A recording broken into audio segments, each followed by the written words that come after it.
Muy buenas tardes, bienvenidos a este programa, un programa especial del Mostrador. Así es, como le comentábamos el jueves anterior, el programa de hoy va a consistir en un recopilatorio de las entrevistas que más repercusión tuvieron en nuestras redes sociales, que por cierto, si aún no saben cuáles son, se las recordamos. @el mostrador de Ezequiel López en Facebook e Instagram y @el mostrador de él en Twitter. Así es, bueno, y comenzaremos con las entrevistas políticas que más repercusión tuvieron. Vamos a recordarlas.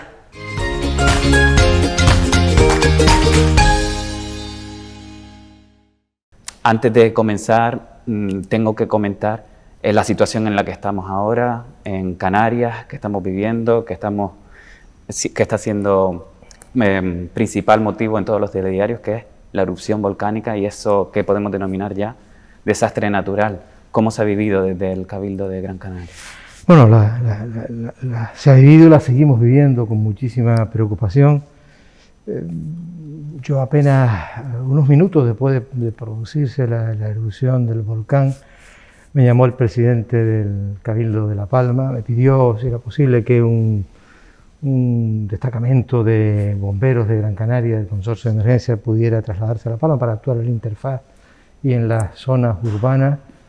Y le dije que sí, que por supuesto, que de inmediato, a última hora de esa noche, ya estaban allí 18 bomberos con todos los medios técnicos necesarios. Al día siguiente se incorporaron 23 personas nuevas de nuestros presas, nuestros bravos, los técnicos, operadores del Secopin, operarios agentes de medio ambiente. Y a partir de ayer también tenemos en La Palma un grupo de trabajadores de obras públicas con barredoras, con vehículos de apoyo para ayudar también a limpiar la ceniza. Desde el primer momento nos hemos volcado en colaborar con La Palma, en mostrar la solidaridad del pueblo gran canario con La Palma.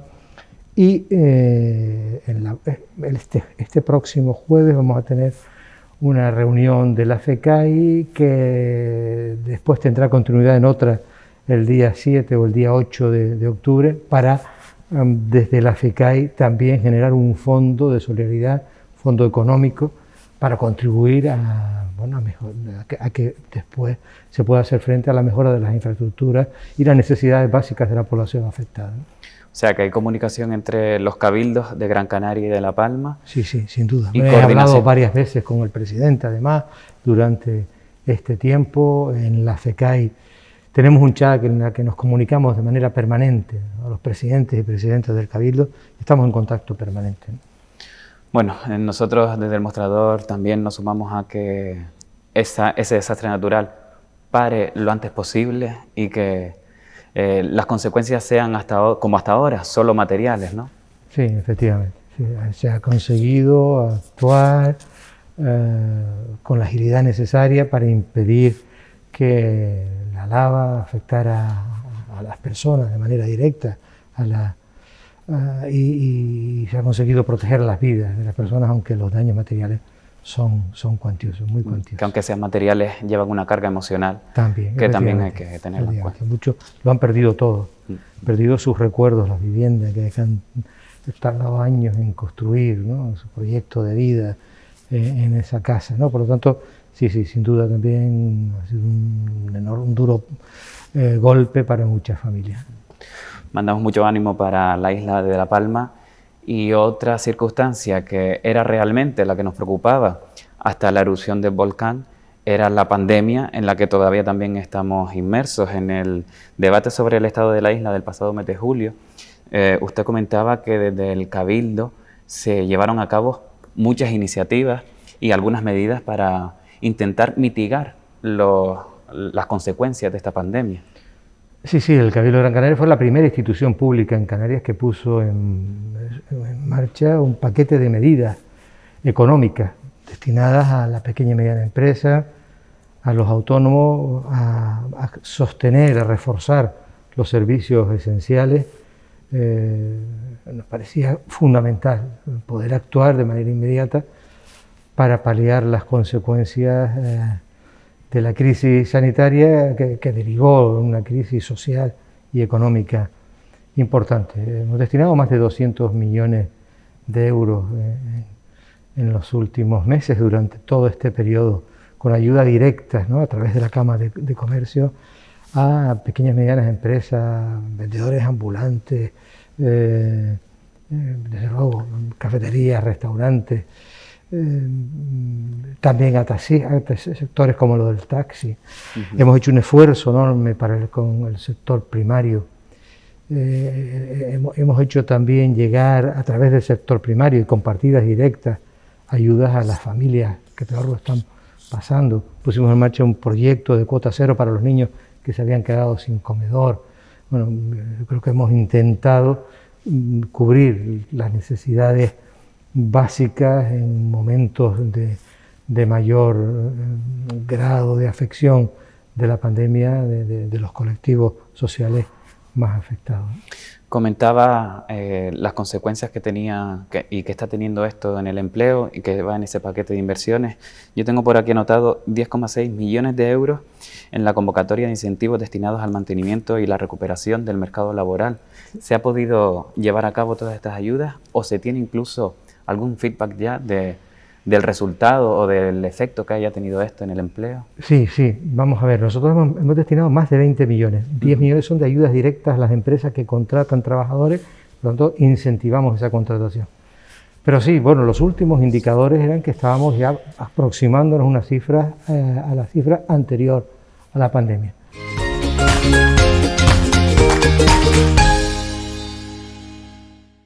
Tenemos con nosotros al consejero de Transición Ecológica, Lucha contra el Cambio Climático y Planificación Territorial, José Antonio Balbuena. Muy buenas tardes. ¿Qué tal? Buenas tardes, un saludo cordial. Muchas gracias, en primer lugar, por venir hasta los estudios de Canal 4 Televisión y por ofrecernos esta entrevista. Bueno, ustedes la oportunidad de poder compartir un rato con ustedes y hablar de lo que ustedes quieran. Bueno, pues empezamos entonces de lo que nosotros queremos y de lo que en realidad preocupa a bastante gente, que es la amenaza que tenemos ahora del cambio climático, que parece que es irreversible ya, una amenaza con la que se ha encontrado su consejería, que ha tenido que ir tomando medidas para intentar adaptarse al escenario que se viene. Ya usted lleva 2 años en este cargo. ¿Qué balance hace de estos 2 años? El balance es positivo, pero hay que puntualizar algunas cosas.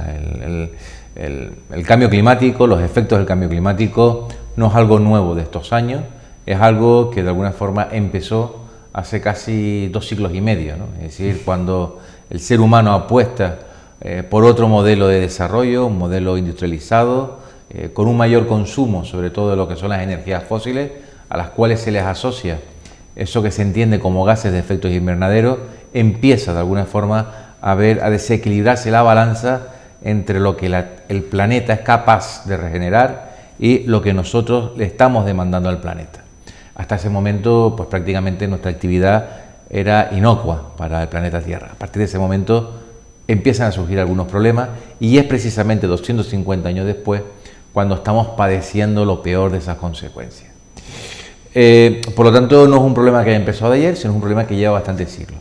Lo que pasa es que a esta generación le toca de alguna forma vivir los episodios más adversos, incrementos de temperatura, disminución de los regímenes pluviométricos, incrementos de los fenómenos meteorológicos adversos. Estamos viendo cómo cada día desaparecen 150 especies del planeta Tierra, estamos viendo cómo el nivel del mar empieza a subir, cómo hay zonas del planeta Tierra que sencillamente ya no se puede habitar, vemos escenas extrañas como en Canadá con unas olas de calor cercanas a los 50 grados centígrados. Por lo tanto, nosotros estamos recogiendo los frutos de estos últimos 250 años. Pero es que además esta generación tenemos que ser lo suficientemente responsables para las generaciones que vienen después, y cuando digo después no me refiero a los próximos 20, 30 años, sino las del próximo siglo, puedan ver cómo se revierten los efectos del cambio climático. Por lo tanto, somos la generación que tiene en sus manos decidir si la vida en el planeta Tierra sigue adelante o sencillamente tenemos los años contados. Desde ese punto de vista, las administraciones que tenemos que actuar es una batalla global que se vence con acciones locales. Y en el Gobierno de Canarias nos hemos puesto la acción climática en nuestra agenda política como uno de los puntos más importantes. La acción climática tiene 2 patas. Tiene lo que es la mitigación, es decir, eso que hemos estado haciendo mal, dejar de hacerlo mal, para que se empiecen a revertir los efectos del cambio climático. Eso es mitigar cara al futuro. Lo que hagamos de mitigación, nosotros no lo vamos a ver. Es decir, nosotros Lo vamos a sufrir. mañana, sí, mañana mismo podríamos dejar de emitir gases de efecto invernadero, ser totalmente sostenibles con nuestro planeta Tierra, pero los efectos no se verán hasta el siglo que viene. Seguiremos viendo cómo en los próximos años desaparecen especies, el mar se acidifica, se eleva la temperatura, sigue subiendo el nivel del mar. Eso lo vamos a seguir viendo por muy duro que resulte decirlo. Y después tenemos las medidas de adaptación. Es decir, sabemos que esto va a ir a peor, adaptémonos para que por lo menos los efectos que nosotros vamos a percibir no sean tan duros. Es decir, cuando en invierno, cuando llueve, si salimos a la calle, no salimos vestidos normales como cualquier otro día, nos ponemos un abrigo o un paraguas para adaptarnos a ese clima, para no pasar frío. Pues algo similar, tendremos que adaptarnos a la subida de los mares, tendremos que adaptarnos a esa disminución de la lluvia, y la ley de cambio climático es un punto y seguido, ¿no? Es un punto y seguido o un punto y aparte a lo que no se ha hecho con lo que tenemos que hacer.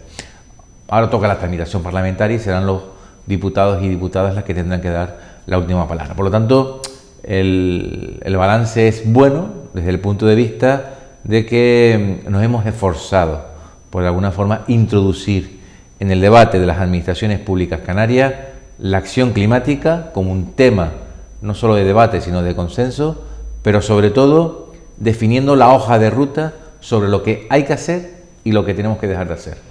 Casi se ha convertido en un pilar del trabajo del Gobierno de Canarias actualmente, que se ha visto un poco también solapado con la pandemia que habrá afectado a todas las consejerías. Ya que mencionaba la ley de transición ecológica y cambio climático, la ley... Cambio climático y transición energética. Y transición energética.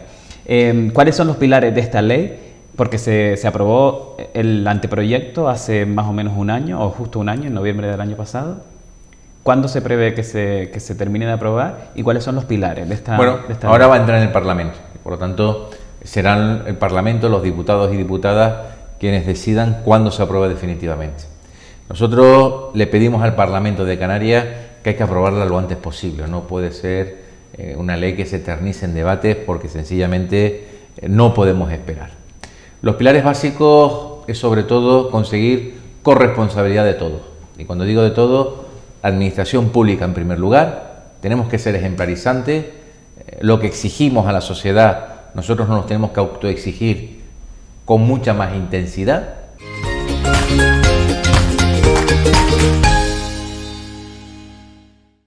Bueno, y esta tarde tenemos con nosotros a Conrado Domínguez, director del Servicio Canario de Salud. Él es licenciado en Ciencias Económicas y Empresariales, cuenta con varios másteres de Dirección y Gestión de Administraciones Públicas y de Economía en Salud. Fue coordinador técnico del Comité de Gestión de Emergencia Sanitaria de la COVID-19 en Canarias y tiene muchos más másteres de formación y gestión que, bueno, estaríamos un largo rato aquí hablando si nombramos todo lo que tiene. Esto es solo una pincelada de toda su formación y de los cargos que ha ocupado. Bienvenido, Conrado. Muchas gracias a ustedes por contar conmigo. Buenas tardes, muchas gracias. Bueno, además de estar en el Servicio Canario de Salud al frente de su dirección, no solo eso, sino que también ha sido secretario general técnico de la Consejería de Obras Públicas en el Gobierno de Canarias, en el Ayuntamiento de Las Palmas, coordinador general de Economía y Hacienda, gerente de la Universidad de Las Palmas de Gran Canaria, y todo esto incluso con gobiernos de diferentes colores políticos. No sé cómo se lleva eso de ser llamado a este tipo de trabajos con tanta importancia en la gestión por diferentes colores.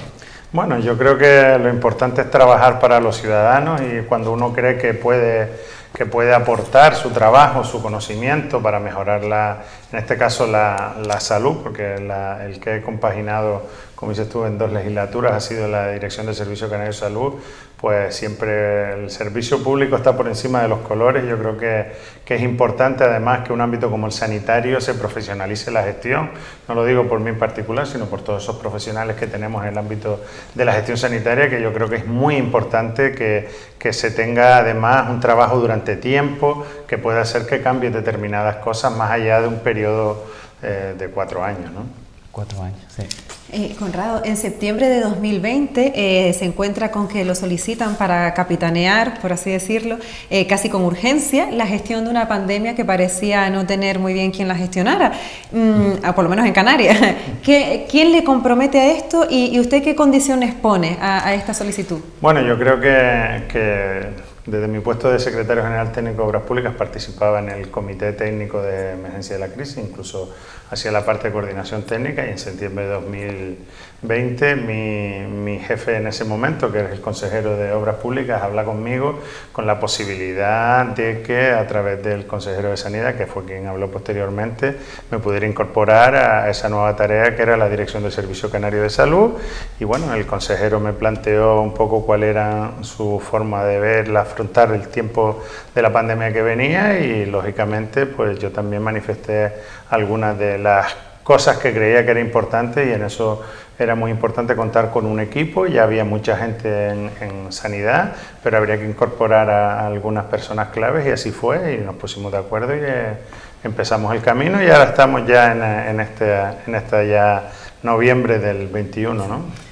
Personas clave para la gestión de esa pandemia, que sabía más o menos que se le venía y necesitaba gente con algunos perfiles sí, a mí no me engañaron. Concretos. A mí no me engañaron, yo sabía dónde iba, lo que me iba a encontrar, y sobre todo la tarea importantísima que teníamos por delante de salir de la COVID, conciliar economía y salud, y a la vez pues afrontar todo lo que no es COVID, que también durante este periodo hemos tenido mucho retraso, ¿no?, por decirlo de alguna manera, en la gestión de las patologías que eran no COVID, y que había que reactivar de nuevo el sistema, convivir con la vacuna, convivir con esa gestión de COVID. Lo que nunca pensamos es que tuviéramos que convivir además con la organización sanitaria de un volcán, ¿no?, que se está haciendo en la isla de La Palma, y que de manera exitosa los profesionales de la Gerencia de Servicios Sanitarios lo están haciendo, también poniendo su granito de arena, ¿no?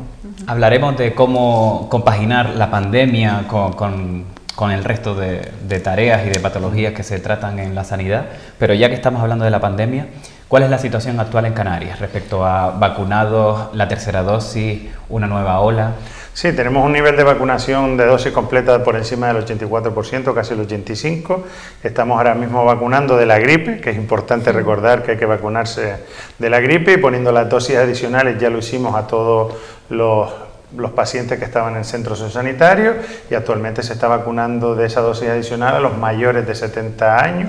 Ya hay un calendario además para los que se han vacunado con Janssen, que tienen un calendario para, dependiendo del tramo etario, para hacer también una dosis adicional con ARN mensajero, es decir, con Pfizer o con Moderna, y a la vez seguimos intentando captar sobre todo el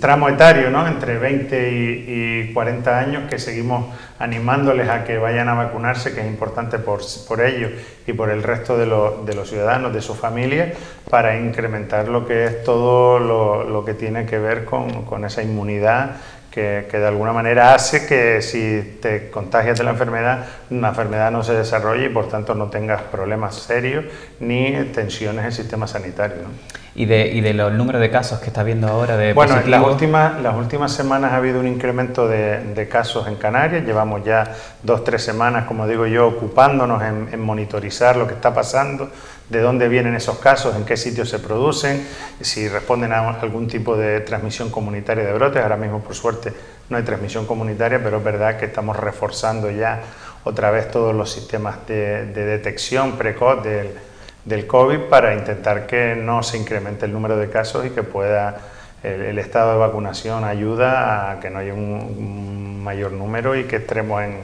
en otra famosa ola que esperemos que no llegue, ¿no?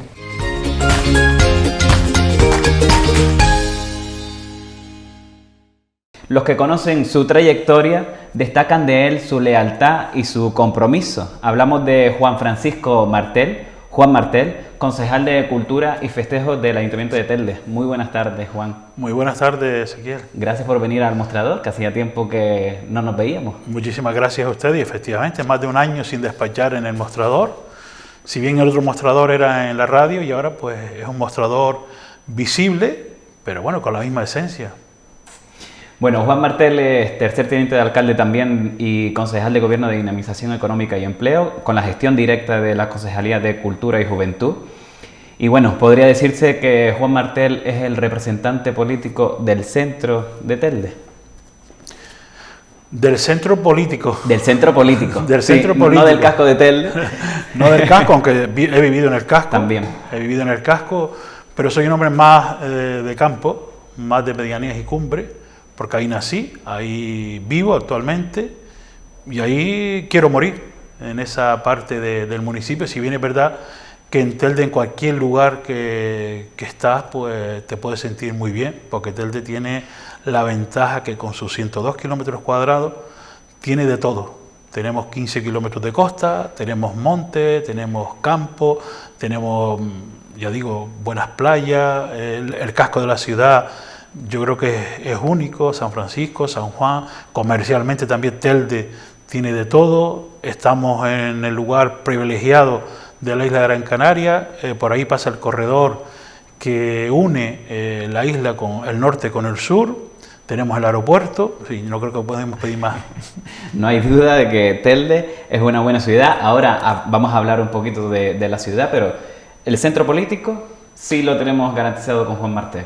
Sí, por supuesto, yo soy un hombre moderado, un hombre que no, siempre he pensado que, si bien es verdad que las ideologías últimamente pues han ido perdiendo cierta consistencia, pero yo creo que en la moderación está la clave. No hay que estar ni escorados a un lado ni a otro, más aún en esta época que vivimos, que vemos que en España, por ejemplo, nos hemos radicalizado muchísimo a los dos bandos y por tanto yo creo que no, eso no es bueno. Yo creo que toca tiempo de moderación, de arrimar el hombro, de menos crispación, y quizás eso es lo más que se echa en falta hoy en día, que los políticos, sobre todo a nivel nacional, que es donde se debate y donde dijéramos, donde realmente las políticas que afectan hasta el último vecino, del último rincón de nuestra isla, pues vemos esa crispación y no vemos que hay unidad para resolver los problemas. Y eso sí es verdad que hace falta, moderación y centrarnos un poquito más. Bueno, esto de la moderación entiendo que no será nada nuevo para Juan Martel, porque ¿con cuántos alcaldes y alcaldesas ha vivido usted su condición de concejal en el Ayuntamiento de Telde? Bueno, cada vez que me han llamado, aquí estoy. También he estado gobernando y me he tenido que ir del gobierno, o sea que esas han sido las menos ocasiones, pero creo que alrededor de 3 o 4 alcaldes de diferentes ideologías, diferentes pactos, y siempre pues manteniéndome fiel a mis principios. Bueno, durante su carrera política él habrá tenido innumerables anécdotas, eso seguro, pero recordamos una de la que salió airoso. No sabemos muy bien cómo lo consiguió, que fue cuando a escasos días de las elecciones se quedó sin número 1 como candidato a la alcaldía en aquel año que iba con usted. ¿Cómo lo vivió y cómo nos explica que haya salido al final bien parado? Bueno, nos quedamos sin candidato, nos quedamos sin partido, que es todavía más grave. Nos quedamos sin partido en aquel momento porque el partido tomó una decisión a espaldas del municipio, de un pacto, y bueno, pues nos vimos a poquitos días de cerrarse ya en el plazo para presentar las candidaturas en la Junta Electoral, sin organización política, sin candidatura y sin nada. O sea, todo el trabajo que habíamos hecho durante 4 años se tiró a la basura pues en segundo. Pues ¿cómo arrancamos? Pues recuerdo que una vez que ya sucedió toda esta historia, nos reunimos toda la candidatura, que ya estaba ya formada, y decidimos, pues mire, o nos vamos para casa o ¿qué hacemos? Y de manera unánime, pues todos decidimos que vamos a apostar por seguir adelante. Y en aquel momento nos llamó en este caso, Lorenzo Olarte, que tenía una sigla, Coalición de Centro Democrático, y nos dijo, oye, yo tengo unas siglas y vamos, pueden presentarse, pero claro, ni las siglas las conocía, ni teníamos tiempo para formarlas, o sea, era algo muy, muy, muy complejo, era algo suicida, o sea, y bueno, y decidimos todo, pues seguir adelante. No teníamos ni para repartir votos, no teníamos, ya nos quedamos sin cartelería, nos quedamos sin absolutamente nada. Era una cuestión de decir, pues bueno, pues ya que estamos, seguimos. Los votos que habían eran los que aparecían allí en las urnas y puntos, nada más. Y nada más. O sea, las urnas y algunos que repartimos, pero de un solo sobre, porque ten en cuenta que a las elecciones se presenta pues a nivel municipal, cabildo, claro, Parlamento de Canarias. Y no sé si en aquel entonces también, no, en aquel entonces no era el Parlamento que es cada 5 años, el Parlamento Europeo. Y bueno, nos tiramos a la piscina y que sea pues lo que sea. Y lo dejamos a la voluntad de la gente, que si sale bien, bien, si no también. Con tan buena suerte. Hubo voluntad. Que hubo muchísimas personas, más de 3.000 personas que nos acompañó en esta aventura. Y bueno, estuvimos a punto incluso de conseguir 2 concejales esa misma noche. Al final nos quedamos con uno, que para nosotros fue sobre todo mantener la bandera.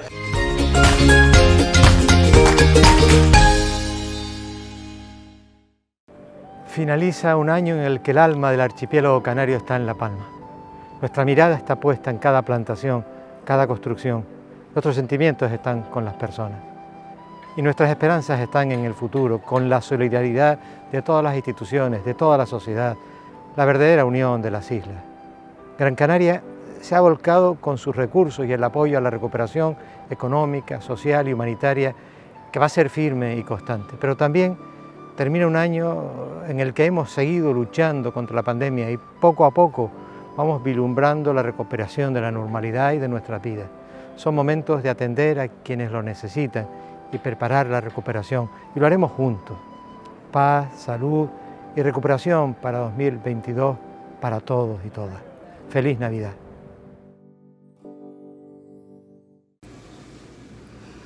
Hola, soy Naira Alemán, portavoz del Grupo Parlamentario Socialista, y quería aprovechar estas fechas para desearles feliz Navidad y un próspero año 2022, que el año que viene sea por fin un buen año. A todos los espectadores del mostrador, felices fiestas.